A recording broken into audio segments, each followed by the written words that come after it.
अच्छा 10वीं का पाठ 2 यानी बहुपद। बहुपद के बारे में कंप्लीट जानेंगे। बहुपद क्या होता है, बहुपद हमें में क्या क्या निकलती हैं, क्या क्या संख्याएं होती हैं, उनके बारे में हम चर्चा करेंगे। तो यहाँ दिया है बहुपद 2 या 2 से अधिक पदों के समूह को हम क्या कहते हैं, बहुपद। बहुपद हमारा क्या होता है, 2 या 2 से अधिक पदों के समूह को हम बहुपद कहेंगे। तो बहुपद क्या, बहुपद में पद क्या होता है, क्योंकि पदों के समूह को जब बहुपद कहते हैं तो हमारा पद क्या होता है, सबसे पहले हम ये जानेंगे। तो हमारा जो पद होता है चर और अचर के रूप में होता है। चर और अचर के रूप में क्या होता है हमारा पद। अब अचर पद क्या होता है, चर पद क्या होता है, ये जानेंगे। तो चर और अचर पद क्या होता है, चलिए देखते हैं। तो चर पद ऐसा नंबर संख्याएं जो क्या होती हैं, ABCD अक्षर से मिलकर बनी होती हैं। उसमें ABCD की अक्षर जरूर होगी, हम उसे कहेंगे चर पद। जैसे इसमें 6x 5y ये सभी हमारे हैं पद। पर पद में कैसे हैं, चर की अचर, तो हम कहेंगे ये चर पद हैं। चर मतलब ABCD की अक्षरों को हम कहेंगे चर पद। तो हमने चर राशि को जाना, इसमें हम कुछ भी ले सकते हैं, ए से लेकर जेड तक। जैसे 6a ये हमारा कहेंगे चर है कि अचर, हम इसको कहेंगे चर। ABCD की अक्षर यदि आप कहीं दिखने को मिल जाएगी, हम यदि उसको चर और अचर के रूप में बताएंगे तो हमारा नॉर्मली हो जाएगा चर। अब अचर, अचर यानी हम प्राकृतिक संख्या में गिनती को कहेंगे। जैसे यहाँ पे 3 4 6 कुछ भी 1 2 से लेके अनंत तक यानी 100 हम कहेंगे, तो 100 हमारा ये हो जाएगा अचर पद। ठीक है, तो हमने देखा चर और अचर के रूप को क्या कहते हैं, पद कहते हैं बहुपद में। ठीक है, तो बहुपद में हमने जाना चर और अचर को। आप चलिए देखते हैं हम बहुपद हमारा कैसे बनता है। सबसे पहले मैं आपको बता दूं बहुपद का रूप। द्विघात समीकरण में बहुपद का रूप आपके 10वीं में शून्यक निकालना अभी बताएंगे कैसे। 2 तरीके से शून्यक निकलता है, एक ग्राफिक विधि से, एक हल विधि से। तो अभी हम जानते हैं कि बहुपद, तो बहुपद में हमने बताया कि पहला बहुपद हो जाएगा एक रैखिक बहुपद। रैखिक बहुपद, अभी हमने पद को देखा, उसमें चर और अचर राशि थे, चर को डिस्क्राइब किया और अचर को। अब देखेंगे रैखिक बहुपद, ये हो जाएगा द्विघात बहुपद, द्विघात बहुपद, और ये तीसरा होगा त्रिघात बहुपद। तो बहुपद हमारे 100 घात 50 घात मतलब अनंत तक होते हैं बहुपद। अतः हम 1 2 पढ़ लेते हैं, उसके अलावा हम अपने से उसी मेथड से सीखेंगे, जानकारी देंगे। तो रैखिक बहुपद ऐसा बहुपद जिसकी अधिकतम घात की संख्या 1 हो। जैसे 3x + 2, तो 3x + 2 इसमें घात की संख्या देखेंगे, कुछ नहीं तो 1, कुछ नहीं तो 1, अतः हमारा घात की संख्या क्या है 1। हम इसको बहुपद कहेंगे। पर बहुपद में कौन सा बहुपद होगा, रैखिक बहुपद। ठीक है, तो इसको लिखना चाहे तो रैखिक बहुपद क्या होता है, ऐसे बहुपद जिसकी अधिकतम घातों की संख्या 1 हो। ऐसा बहुपद जिसकी अधिकतम घातों की संख्या 1 हो, हम उसे रैखिक बहुपद कहेंगे। आप इसको लिख सकते हैं और एग्जाम्पल में ये हो जाएगा। जैसे 6x + 2, आप xy अधिकतम लिया जाता है और t + 5 ये भी है हमारा क्या अधिकतम घात। हम देखेंगे घात से हम पहचानेंगे कि रैखिक बहुपद है, द्विघात बहुपद है।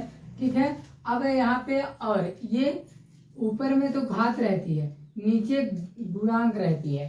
पूछेगा 6x + 2 में 6x का गुणांक क्या है, गुणांक, तो हम यहाँ पे बता देंगे ये 6 क्या है, 6x का 6 गुणांक है, गुणांक है 6 क्या है, गुणांक है। और घातांक पूछेंगे तो घात क्या है 1, घात इसमें क्या कुछ नहीं है, तो घात क्या माना जाता है 1। तो चलिए हमने गुणांक और घातांक के बारे में चर्चा कर लिए और ये रैखिक बहुपद क्या होते हैं। अब चलिए देखते हैं द्विघात बहुपद। द्विघात बहुपद क्या होता है?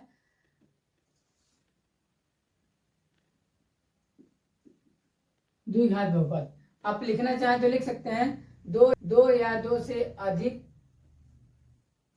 पद होंगे।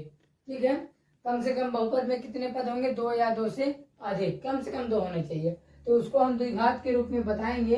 तो ऐसा बहुपद जिसकी अधिकतम घातों की संख्या 2 होगा, आप लिख सकते हैं।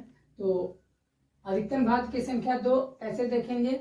जैसे 2x² माइनस x माइनस 8, ये है हमारा बहुपद। ठीक है, तो ये बहुपद में क्या है? अधिकतम घात देखेंगे। यदि बहुपद पहचानने में आएगा तो हम देखेंगे कि अधिकतम घात इसमें कुछ नहीं तो 1, कुछ नहीं तो 1। तो इसमें देखा जाएगा कि 1 1 1 सबसे बड़ी घात 2 है, अतः हम इसको कह देंगे कि यह द्विघात बहुपद है। इसमें पूछा जाएगा कितने पद हैं, तो कितने पद हैं? तो इसमें क्या है?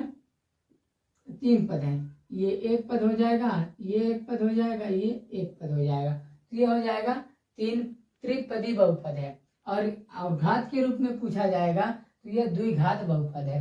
तो आप ध्यान रखेंगे द्विघात बहुपद को। अब हो जाएगा त्रिघात बहुपद।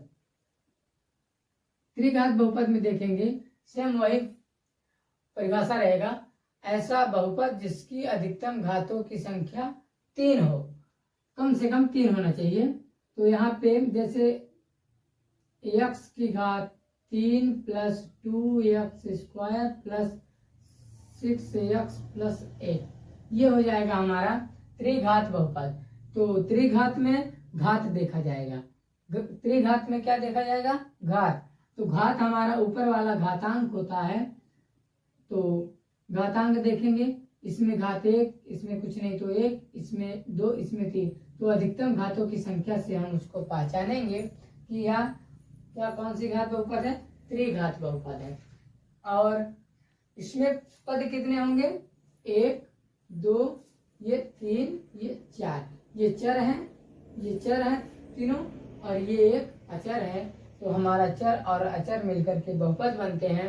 उसमें से पद अलग होते हैं और द्विघात त्रिघात अलग होते हैं। अब कहेगा बहुपद बहुत प्रकार के होते हैं, वैसे हमने ओनली 3 से ही आगे की 3 को जानने के बाद हम आगे को जान सकते हैं। जैसे कहेगा 35 की घात बहुपद लिखिए, x की घात 35, ठीक ना। तो जितनी घात बहुपद बोलेगा हम उतनी घात लगा देंगे, हमारा वही हो जाएगा उस घात की बहुपद। तो नेक्स्ट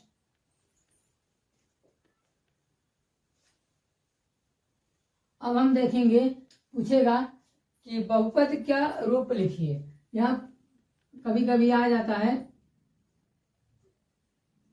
ऑब्जेक्टिव रूप में। तो कहेगा बहुपद निम्न में से कौन सा बहुपद का रूप है। तो आप बहुपद का रूप दिखाएंगे ax² plus bx plus c, ये है हमारा बहुपद का रूप। अतः पहले सबसे बड़ी घात, फिर उससे छोटी घात, फिर अचर पद, ठीक है।